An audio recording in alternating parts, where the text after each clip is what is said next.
embarked on a long, arduous journey to open this beautiful facility and get the red out.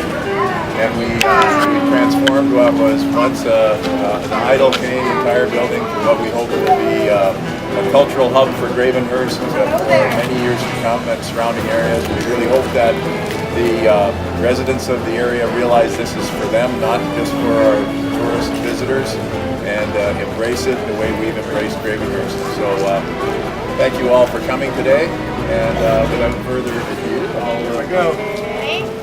Woo!